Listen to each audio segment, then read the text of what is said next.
আগামী বিধানসভা নির্বাচনকে পাখির চোখ করে বুথ স্তরে সংগঠনকে আরও শক্তিশালী করার লক্ষ্যে রবিবার রামগঞ্জ বাজার এলাকায় এক গুরুত্বপূর্ণ কর্মী সভার আয়োজন করে কংগ্রেস নেতৃত্বদের সূত্রে জানা গেছে, এদিন রামগঞ্জ ১ গ্রাম পঞ্চায়েতের অন্তর্গত মোট ২৪টি বুথের সভাপতির হাতে আনুষ্ঠানিকভাবে অ্যাপয়েন্টমেন্ট লেটার তুলে দেওয়া হয়। এদিনের সভায় উপস্থিত ছিলেন ইসলামপুর ব্লক কংগ্রেসের সভাপতি হারুন, জেলা মাইনরিটি সভাপতি মহসিন সহ আরও অনেকেই। কর্মী সভা প্রসঙ্গে ব্লক সভাপতি হারুন জানান, ২০২৬ সালের বিধানসভা নির্বাচনকে সামনে রেখেই আমাদের প্রস্তুতি শুরু হয়ে গিয়েছে। দলকে মজবুত করতে এই মুহূর্তে বুথে বুথে কমিটি গঠনের কাজ চলছে। তারই অংশ হিসেবে আজ নবনির্বাচিত বুথ সভাপতিদের হাতে দায়িত্ব বুঝিয়ে দেওয়া হলো। সংগঠনের প্রতীকী স্তরে নিচুতরের কর্মীদের সক্রিয় করাই আমাদের প্রধান লক্ষ্য। আমি আজকে আবার আপনাদেরকে অসংখ্য ধন্যবাদ জানাই যে আপনারা স্বইচ্ছায় আজকে আমাদের প্রোগ্রামে এখানে এসেছেন। অসংখ্য ধন্যবাদ। আজকে আমাদের প্রোগ্রাম ছিল যে আমাদের রামগঞ্জ 1 অঞ্চল প্রেসিডেন্ট 24টি বুথে 24টি booth president, general secretary, vice president করা হলো। যেহেতু আমাদের জেলা সভাপতি শ্রী মহসিন গুপ্ত মহাশয় উনি নির্দেশ দিয়েছেন যে প্রত্যেকটি অঞ্চলের অঞ্চল প্রেসিডেন্টকে vice president, general secretary, booth president বানাতে হবে। কালকে আমাকে মিটিংয়ে বলল, মিটিংয়ে বলার পর আমরা আজকে এই রামগঞ্জ 1-এ আপনার রামগঞ্জ বাজারে অঞ্চল প্রেসিডেন্টকে বললাম যে সবাইকে বুথ প্রেসিডেন্টকে, জেনারেল সেক্রেটারিকে অ্যাপয়েন্টমেন্ট দিতে হবে। ইনি অসংখ্য ধন্যবাদ আমাদের অঞ্চল প্রেসিডেন্ট এনামুল হক এবং হেসুবুল দাকে এবং ভাইস প্রেসিডেন্ট মফিজউদ্দিনকে অসংখ্য ধন্যবাদ জানাই যে বলার সঙ্গে সঙ্গে ইনারা রেডি করে মানে সঙ্গে সঙ্গে বলার সঙ্গে সঙ্গে মানে তারা সব মিটিং আয়োজন করে নিয়েছে।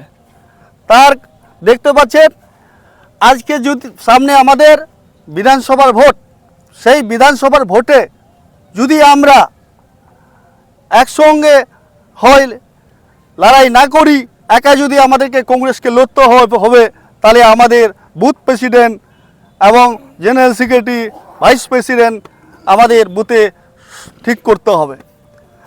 তার জন্য আমরা আজকে বুথ প্রেসিডেন্ট এবং জেনারেল সেক্রেটারি বানালাম। 24টির মধ্যে 24টি আমাদের বুথ প্রেসিডেন্ট হয়ে গেছে। আর দেখতে পাচ্ছেন যে আজকে আমাদের যে এসআইআর সারা পশ্চিম বাংলার মধ্যে চালু হতেছে, মানুষ আতঙ্কে রয়েছে যে এসআইআর হলে যে আমাদেরকে বাংলাদেশ পাঠিয়ে দিবে নাকি। তার নিয়ে কিছু আমাদের রামগঞ্জ অঞ্চলের কিছু নেতাকর্মীদেরকে নিয়ে আলোচনা এবং মিটিং করা হলো। তাই আমরা এসআইআর নিয়ে যে আমাদের ন্যাশনাল লিডার, লোকসভা দলবিরোধী নেতা শ্রী রাহুল গান্ধীজি, তার নেতৃত্বে আমরা কাজ করছি। আপনারা জানেন উনি বলেছিলেন ভোট চোর গদি চোর। এই ভোট চোর গদি চোর নিয়েও আজকে আমাদের আলোচনা হলো।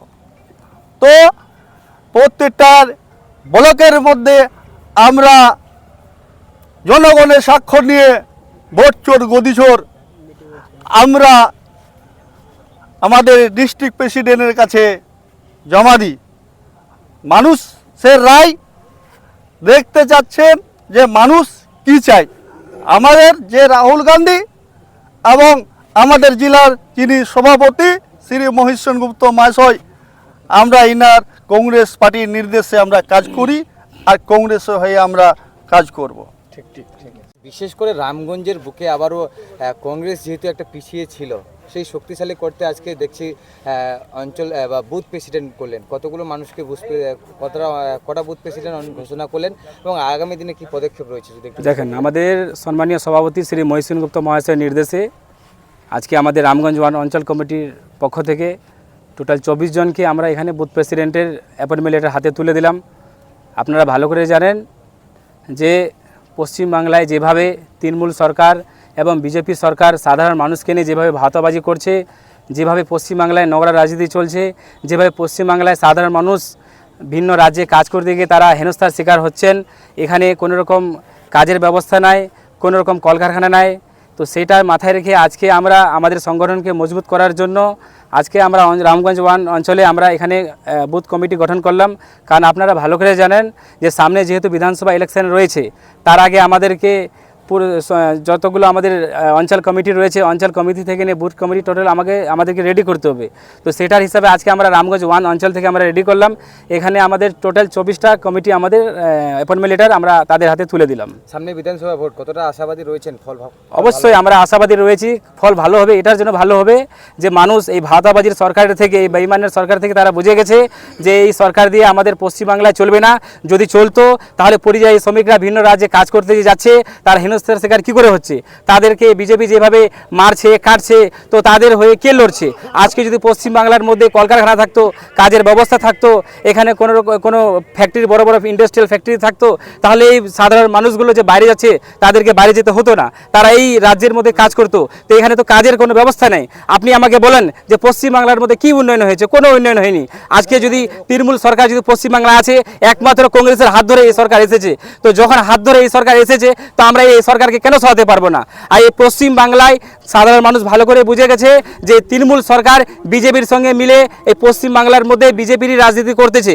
যেরকম বিজেপি নোংরা রাজনীতি করে জাতপাতির রাজনীতি করছে, সেরকম পশ্চিমবাংলায় তৃণমূল সরকার মাইনরিটিকে নিয়ে, অল্প সংখ্যক বিভাগকে নিয়ে, সংখ্যালঘুদেরকে নিয়ে এই রাজনীতি করছে।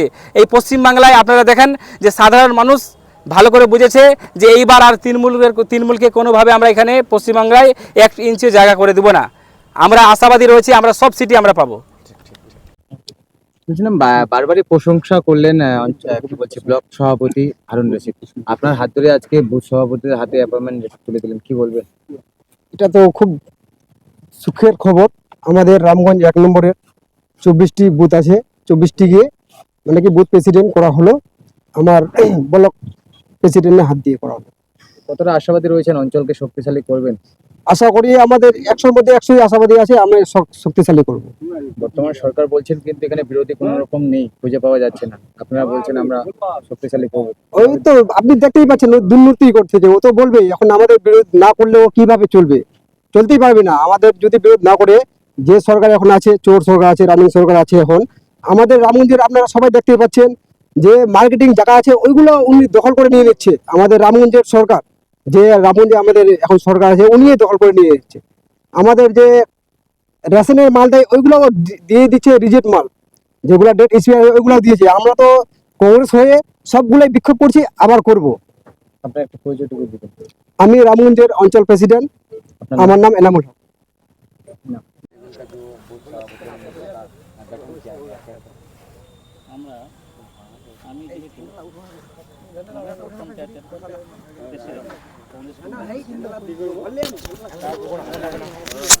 যেহেতু গোবিন্দপুর রামগঞ্জ আমাদের কাছাকাছি, তো আমরা রামগঞ্জ গোবিন্দপুর মিলে পরবর্তীকালে সুজারিও পাবো। আর আশা করছি আমরা খুবই চেষ্টা করব।